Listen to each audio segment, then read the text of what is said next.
Hello and welcome. There's a very simple way of solving this radical equation without having to square both sides of the equation to get rid of this square root. Let us start by rearranging the equation. We have 2x squared plus, when you look at these two terms, you will see a common factor which is 3. So we have 3 into 6x divided by 3 is 2x. 9 divided by 3 is 3.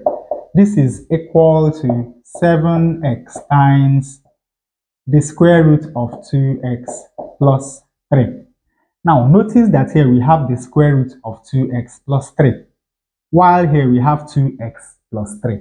And of course, you know that if we call the square root of 2x plus 3 d, then 2x plus 3 is going to be d squared.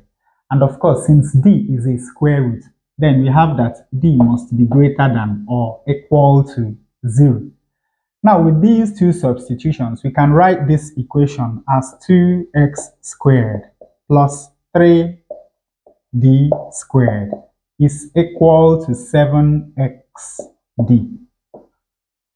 And when we rearrange this equation, we have 2x squared minus 7xd plus 3d squared is equal to 0. Now you can see that we have a simple quadratic equation in two variables, x and d.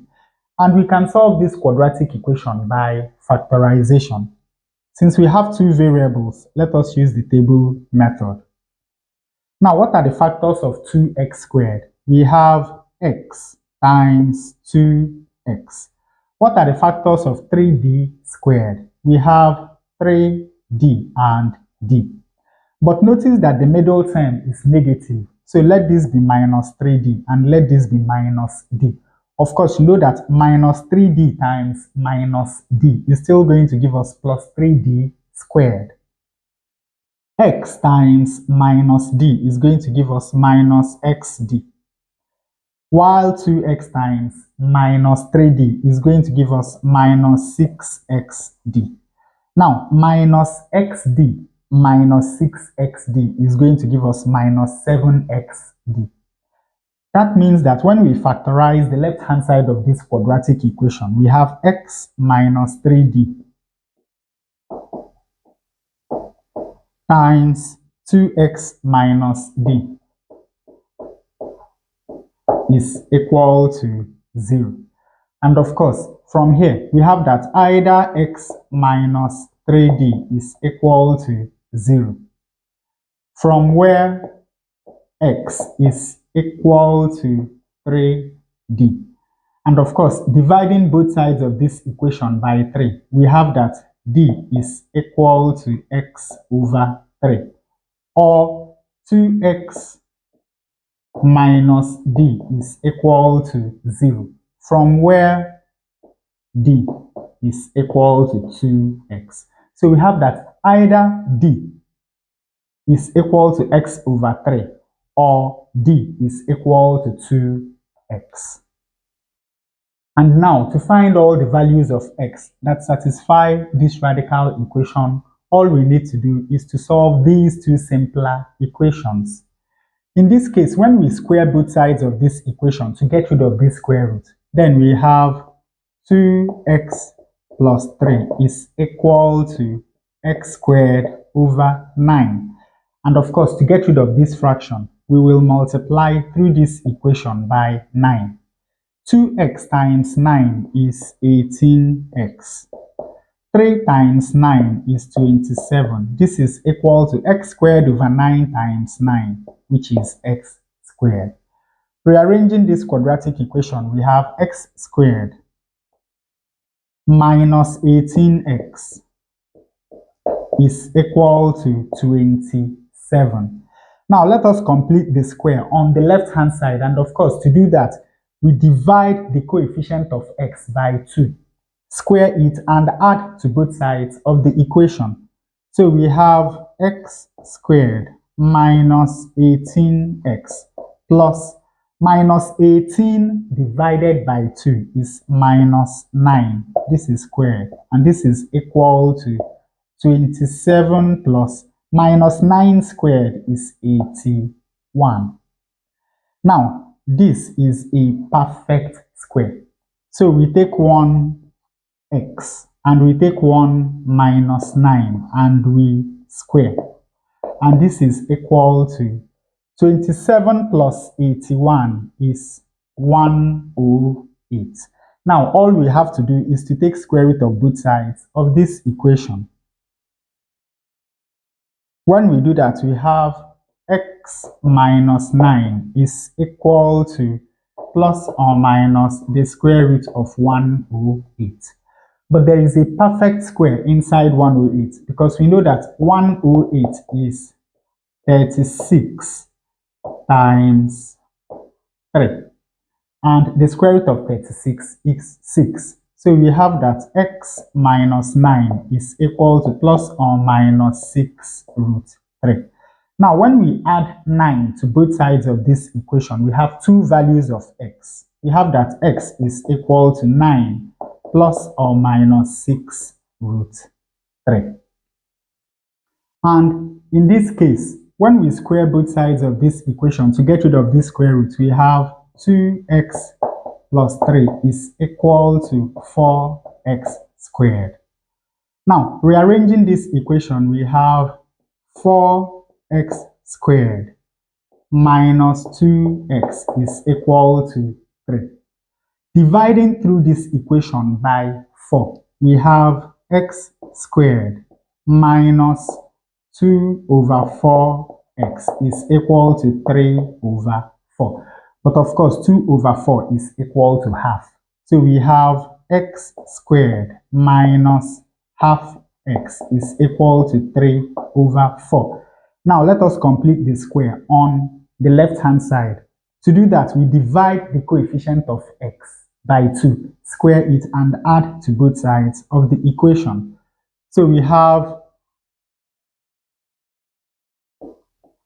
x squared minus half x plus minus half divided by 2 is minus 1 over 4.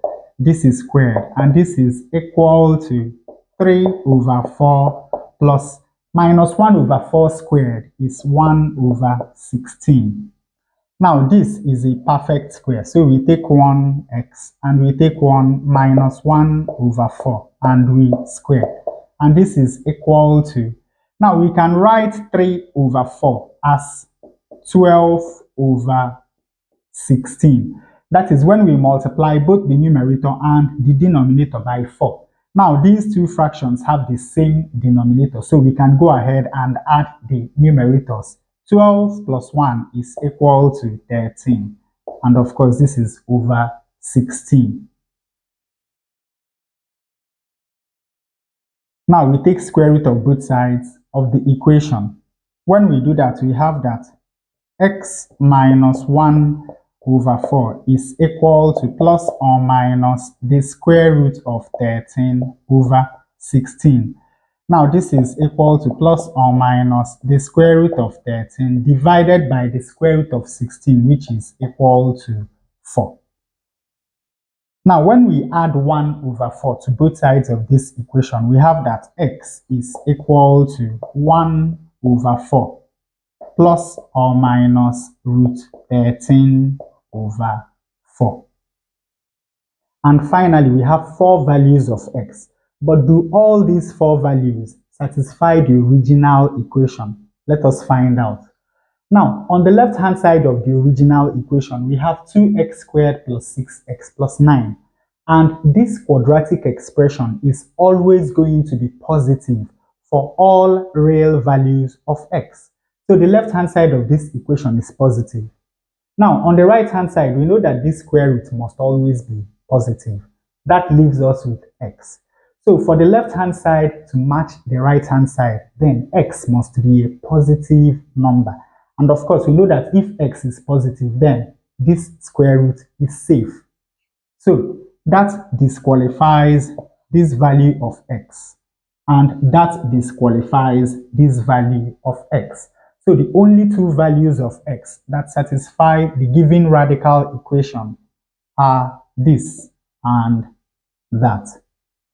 Now, in case you do not understand how I know that this quadratic expression is always going to be positive, let me show you. Now, here we have 2 times x squared plus 6x divided by 2 is 3x, and 9 divided by 2 is 9 over 2. Now, let us complete the square. We have 2 into x squared plus 3x plus half of 3 is 3 over 2. So we have 3 over 2 squared.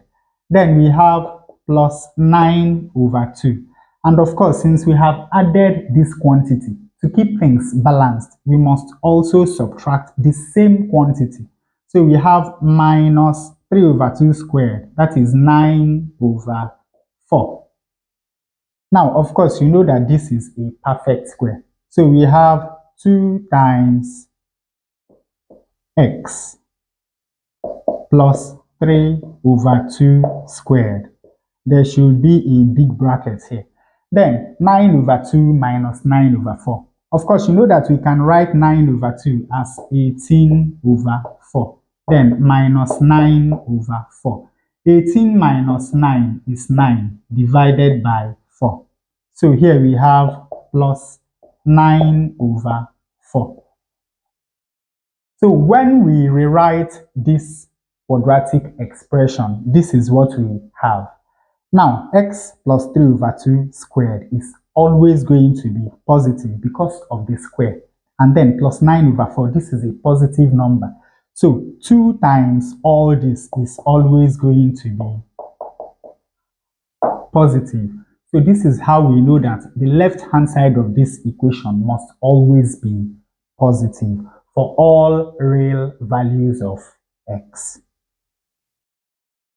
And with that, we come to the end of this tutorial. I hope you learned something new. If you enjoy such content, please subscribe to the channel. Leave us a like to support the channel. Thanks for watching, and you can see more tutorials here.